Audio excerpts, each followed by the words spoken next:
All right, now for this deck breakdown, I'm going to be doing things a little bit different. I'm going to be changing the format a little bit.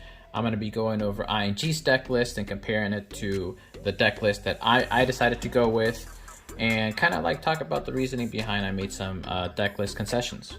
One key thing to know is that in English we do not have 10th anniversary, and ING did run some 10th anniversary cards. So what I'm going to first do is start out with the level 0 game and start out with the cards that we had in common. The first card is this Time to Rise Up Kirito. It has the Rize effect, and what that is when this gets reversed, you get to top check up to 3, add 1 Flucklight character to hand, and then ditch a card from hand. It by itself, it is a 2/5 as long as you have a all other Flucklight traded characters. It becomes a 3K at level 0 if you have this card in play. And if you have, a really lucky board at level 0, if you have these two cards, these two together give 1K global to your Flucklight traded characters, so it becomes a 3/5, pretty respectable power at level 0. So good card, and it also mills 3, it gives you a little deck speed. The next card I'm going to be going over that we both had in common is this level 0 Ronnie. She is a pay 1, ditch 1, drop search. So pretty good card. It's like almost the perfect one of really. You don't really want to see this card every single time because you only have so much resources to use. But it's good. This has an alarm effect that's good at all levels. If this is the top card of your clock, then if you have 3 other Flucklight characters at the beginning of your climax phase, you can draw 1, ditch 1. So it's never a dead card. Really, really good card. Almost the perfect one of. ING ran 4 copies of this mover. Acts like a runner. At the beginning of your opponent's attack phase, you get to move a character that you get to move one of your opponent's character to an open position on their center stage. So a lot of times what ends up happening is you'll plus with this mover, because they'll put something in front of it, and unless they tri-field, you're going to be moving their stuff. I decided not to run it and instead run 3 copies of this administrator. Now we do not run any other red cards in this deck, but after playing this deck for a long time, I noticed that the deck had issues with deck speed and getting into my deck 2 before level 2. So running 3 of this card has helped the consistency with that and increased deck speed. This has a Ricky-ish type of effect. It's pretty weak, but you want it to die anyways. When it gets reversed, you get to pay 1 and send this card to clock, and then you get to top check 5 and add a Flucklight character. I like it. Next card I'm going to be going over is Charming Figure Alice. Now, this card is your Brainstormer. It is a tap 2 Brainstormer.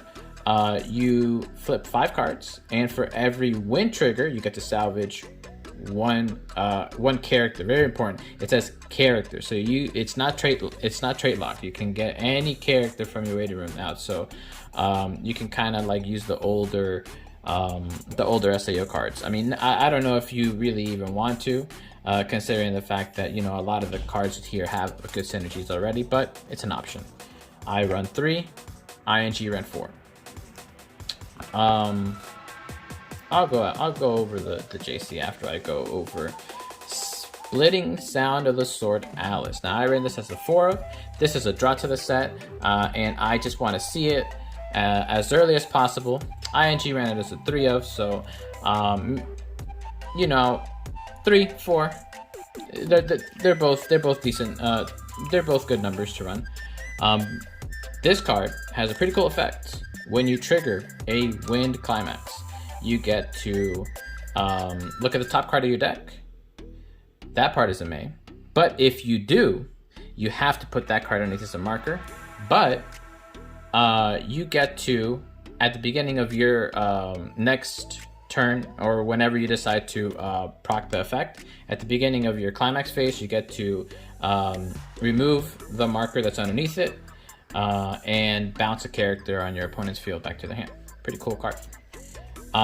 Key thing to note, you cannot, it says you can only do this if there is no markers. So you can't keep putting markers underneath this card to just store up instances of bounce. But it's still good. It's a draw to the set, very powerful against standby. Now, Mr. ING ran 2 copies of this card. It is from 10th anniversary. It is a pay 1, ditch 1, top check 3, add a card, any card. So that includes climaxes. We don't have that, but instead I'm running 3 of this Integrity Knight Eldri. And what this card does is this card gives all Integrity Knights and Noble the ability to bounce. When you pay 1, send this to the waiting room. So it is the JC effect that people refer to. But it's a little trait locked, so it's a little restricted. But most of your stuff is Alice, which is Integrity Knight, and you also have some nobles. You know, you have your Drop Searcher, that's a noble. You have this card that we're going to be going over, that's a noble, and you have Burt Cooley at level 2, and he's an Integrity Knight. So these are all cards that can bounce, you know, early game. All right, next thing we're going to be doing is going over the level 1 game, starting off with the level 1 combo. Now we both, ING and I, ran 4 copies, obviously, with the level 1 combo. It states that when memories are here, our memories are here, it's in your climax zone. When this attacks, you get to blind stock 1, and then top check the top card of your deck. If it has a soul trigger on it, then you get to add it to hand. Pretty cool, because you can add climaxes, and this set has cost 0 cards that also have a soul trigger, which we'll go over here in a bit. So pretty cool card. Can sometimes plus in hand, but in combination with the JC, you can sometimes loop it when this trigger checks another copy of the climax. So pretty cool interaction there. We both ran it as a 4 of, and 4 of the climaxes, of course. Next card we're going to be going over is, are these 2 rivals? Also known as Alice. This has a pretty generic effect. When this becomes reversed, if the opponent's character is cost 0 or lower, then you can put that character to stock and put the bottom card of your opponent's stock to the waiting room. So it's stock bomb. I ran it as a 2 of. You know, you don't usually want to see this card, but it does add extra instances of plussing with the level 1 combo. So I think it's good to run it as a 2 of. Now, on Mr. ING side, he ran 2 copies of Endless Summer by the Beach, Alice and Asuna. It gets to top check, and then put the top check. If that card is a character, then you can put it underneath the marker, and it gets plus 2k. So it's a 6/5 beater. Mills gives you a little deck speed, you know, but because at level 0 we're already running a little extra deck speed with the administrator, I decided I didn't really need it, but I did like this card that I ran instead. It is Time for Revenge Sinan. On play, it gets plus X power, where X is 500 times the amount of Floodlight characters you have on field, but it also has pay 1, ditch 1, climax swap. So ditch a climax, salvage a climax. So it adds a little bit more consistency to the deck, and it also fixes for blue for your early play. So I like it for those reasons, and I think if you're running the English version of this deck, I think it's a good addition. Another addition that I made is Miracle's Wish Tise. This card is so good. It's so good. On play, what you can do is you could top check, ditch 1 first, then you top check, and then you salvage equal to the level of the top card that you reveal from the top of your deck. I like this as a filter. Sometimes you trigger your level 3 combo at level 1 and you want to ditch it. I like it for that. It also fixes for green. It's a good 2-of. I like it. The second effect you won't ever use in this version of the deck. It can plus 3k to it can give 3k to another character when this attacks, if you have a card in memory, but you don't run any cards that go to memory in this deck. But good card still. I like it. Mr. ING did not run it. Instead, he ran 3 copies of Pajama Party. I forgot her name. Sortilina, the teacher. You know, very important thing to note is that this is a level 1 that has a soul trigger, so you can plus it from the level 1 combo. But it itself is just a basic 2k backup that stock charges. So it's a free backup, and it's green, so fixes for green. He ran at level 2 1 copy of this Beyond Time Asuna backup. It is basic 3/5. I did not run that. Instead, at level 2, I ran 3 copies of this Manly Letter Berkuli. I like this card as a comeback mechanic that I run in the deck, and it fixes for itself. You know, I run 3 copies of this and some other green card, but usually I will always clock this for green. It acts as a money counter. Whenever your opponent plays the climax, you can pay 2, ditch 2, and send the character that's facing this card to the waiting room. So usually what I would do is, sometimes you don't get your level 3 combo, but what you do get is your level 3 character, because that's a lot easier to get to your hand than it is to get a climax to your hand. So what I do is I try to two-turn my opponent, and the way I do that is by fogging the lane with Berkuli. It kind of gives me a little bit extra time to get my level 3 combo, so I can finish off my opponent in 2 turns if I don't have the climax in hand. So I run 3 copies. Now we'll go to level 3. A lot of similarities here, differences in ratios though. Starting with Join Battle Asuna and Alice. This is a cool card. So it's an early play. If you have 2 or less climaxes in your waiting room, then this gets -1 level. You can put it down at level 2. On play, top check up to X cards, where X is the number of Fluctlight characters. So usually you're top checking up to 5. Usually looking for a level 3 combo climax, or a level 3 combo, usually. Or a healer. That'd be pretty cool. You know, a pretty cool play that I like to do if you have enough stock, and you will have enough stock because your level 3 combo is free. You know, you don't need to pay or ditch anything. So on play, this will find the early play, and the early play is also a full field. So this will top check for 4. Usually looking for this. Boom, you get this. Or you top check 3, and you know you like to stop, and then you like to get top check 5 with the brainstorm and get your early play that way. Pretty cool interaction, and pretty strong card. Also gives itself 1/5 power if you control 2 other Fluctlight characters, and it also gains hand encore. Good card. I ran it as a 2-of. ING ran it as a 3-of. Next card. I'm gonna be going over the Yu-Gi-Oh! This is the early player choice that I look for, that I sculpt for at level 1. It is a full field early play.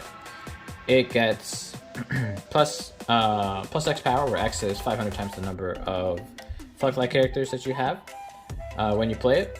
So it gets up to 11k on your turn, but in exchange for being big on your turn, it's only 9k on your opponent's turn, so it's usually gonna die, but you usually trade with it. It's a healer, you know, easy condition to meet. I ran as a 4-of, ING ran as a 4-of. Next thing we're gonna be going over is the climax combo. We both ran it as a 4-of, and 4-of New World, the climax. On attack, if you have New World in your climax zone, then you get to burn 1, and then if they cancel the burn 1, it is a Musashi. So you can proc the Musashi effect off the burn 1 if they cancel. Mill 1 off top of your deck, and then do damage +1 equal to the level. So you can proc the Musashi effect off that, or off the trigger. You know, you burn 1 and then you trigger, and then if they cancel the damage off the soul, then you get to proc your Musashi effect. Pretty consistent finisher. You know, usually your opponent will cancel either the burn 1 or the 3 or 4 that you get off the trigger. So it's just a good all-in finisher. But you don't need the climax to get the Musashi effect, but you do need the climax to get the on attack burn 1. Good card. Now, I ran 2 copies of this female childhood friend Alice. It is it's another way of getting into your climax, and if you don't have it in hand already. On play, it has the same effect as the joint battle Asuna and Alice. Top check X equals the number of Flux-like characters you have, and then add any card. You know, it's another way of getting the climax to your hand. But it also acts as a finisher. Pay 1, ditch 1. It gets 2k power till the end of turn. On attack, you pay the cost, and if you get a reverse with the character, then your opponent burns 1. So a lot of times you'll have these 3 out. That's burn 1 3 times if you get a reverse here, which you'll usually do. You know, you're gonna snipe off a lane, the weakest lane. This by itself is 12, 13k. So you'll probably be able to snipe off a lane with this card. That will get you another instance of burn 1. And that's if you can't get 3 of these out. You know, 2 of these plus this is usually like a good finishing turn anyways. It's usually enough to finish off the game. But I ran as a 2 of. ING did not run this card. Instead, ING ran Glittering Osmanthus Alice. I'm sure he had a reason why. Maybe he likes the power against standby, or he's afraid of somebody playing one of these event backups, because this Glittering Osmanthus Alice has another effect that during the cards that are in front of it are in battle, your opponent can't play event cards from hand. So kind of like a tech card, he ran it as a 1 of. Another thing that I'm considering to run in my deck, if I deem it necessary, is 1 copy of this stock swap. On play, pay 1, stock swap your opponent. And it's kind of beefy itself. You know, it gets plus 2k if you control 2 other Flux-like characters, which you're gonna have.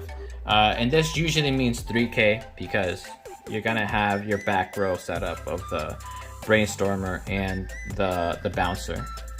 So it's gonna it can get up there. You know, also take that in consideration with female childhood friend Alice. You know, it's not gonna be just 13k, it's gonna be 14k. So you're probably gonna get a reverse. Pretty cool. But that is it. You know, I'm glad that somebody was able to win with this deck in JP. You know, it kind of shows that it does have some potential. It's mostly the same deck in English. You know, all you gotta really do is kind of substitute something for the 2 10th anniversary cards that he put in here. But otherwise than that, you know, everything's the same. You know, I'm liking the deck. I did not max rarity it like he did, but you know, much respect to him, and you know, give it a try. 8 win.